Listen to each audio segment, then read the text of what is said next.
This is the vending machine. Let's take a look. Well, first let's see about money. G E3. Let's see, is this E3? I thought I said it was E4. I don't know. Okay. I'm confused. Well, it's hard to read because okay, this is E3 is this one, E2, E1. See, 1, 2, 3, 4, 5, 6, 7. So it's E. So you want E1, right? Yeah, E1. Okay. So we put in the money.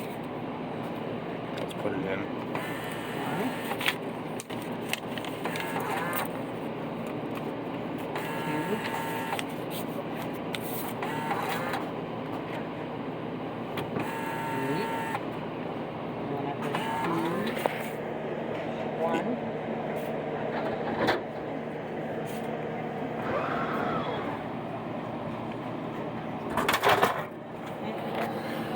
And I guess we got it.